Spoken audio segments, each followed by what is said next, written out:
Good morning, everybody. Lee Brower here. Welcome to this week's edition of Meaningful Monday. I am so grateful to be here. I am so glad to be here. I've had fun with this week's Meaningful Monday. I've spent a lot of time thinking about this, and I'm hoping to share it makes this fun part of it works for you. I think it'll make this week even more meaningful. Do you want to be the garbage truck, or do you want to be the gratitude truck?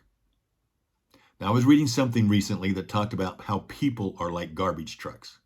Have you ever been driving down the freeway and somebody gives you a hand gesture, gets mad at you? You don't know why they're mad at you, but then it makes you mad. It's contagious. Or somebody says something to you that you totally disagree with, that you're offended by, and then you choose to react to that. And it happens all the time. Well, why does that happen? You see, when these people that are garbage trucks, basically, they run around full of garbage, full of disappointment, full of frustration, full of anger. And they need a place to dump it. And sometimes you just happen to be in the road and they're going to dump it on you. Now, do we take it personally? How do we react? How do we respond to it? Well, first of all, understand this. Garbage comes in many forms. It not only comes from strangers, it comes from friends. It comes from family. Sometimes they don't mean to, but it's overflowing and you just happen to be in the way. But look around us. Look at our news agencies. Are they garbage trucks? Oh my gosh, are they ever? What about social media? Are they garbage trucks? Yes. You see, we have garbage trucks driving all around us all the time, and we can do nothing about it. We can leave the garbage on the road maybe, or we can pick it up and bring it into us, and we become garbage trucks. And I don't think that's what we want to do. So if you choose not to be a garbage truck, then what kind of a truck would you be? I'm going to call it a garden truck. Because garden trucks then would carry seeds, water, and sunlight, metaphorically speaking. Maybe we shouldn't call it a garden truck. Let's call it a gratitude truck. It can still carry the seeds and the light. Because light's important. Can light and darkness occupy the same space at the same time? Think about it. No. We know for a fact it just takes a spark of light to eliminate the darkness. Can we be the spark? You see, garbage and gratitude cannot occupy the same space at the same time. It's impossible. Gratitude trucks are all about growth, the nurturing, spreading the principles of gratitude. They turn any environment. Gratitude, the seeds of gratitude can turn, the light of gratitude can turn any environment to a fertile and an abundant place. I call it river-esque because they flow with the nourishment of a river. But it has to be active. It can't be passive. You've got to be out there. It requires energy, intention, and action to maintain it and spread it.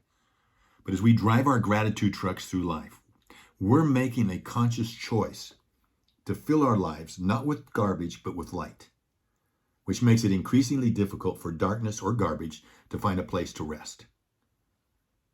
It has the profound ability to change our perspective, not only our perspective, our mood, but even the interactions that we have with the world and the people around us. It's that powerful. So when we focus on gratitude, we effectively light up or illuminate our surroundings, making it hard for darkness or negativity or garbage to find a place. Just like turning a light on a room, immediately it changes the entire atmosphere. Practicing gratitude changes the emotional and psychological space that we occupy. Coach Wooden, the great coach John Wooden, gave us some examples of ways that we can turn the light on. One is to focus on those things that are centered around growth, the things that are meaningful, that are arrows out. One, he said, these are three things. One, never try to be better than someone else. Just try to make yourself better. That's all. Two, and don't let others affect that. Two, always learn from others.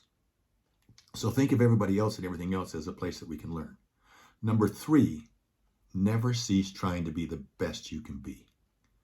See, you control those three things. They're under your control. You can get too engrossed or involved and concerned regarding the things that you have no control over, which is the garbage that can adversely affect you and affect the things that you do control. Hey, this is a powerful approach to living. It not only enhances our own well-being, but it elevates those around us. It's contagious.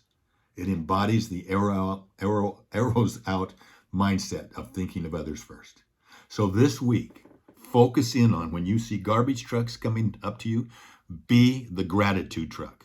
your choice, my choice. I want to be the garden truck or the gratitude truck. I do not want to be the garbage truck, and I do not want to pick up other people's garbage. Have a meaningful week.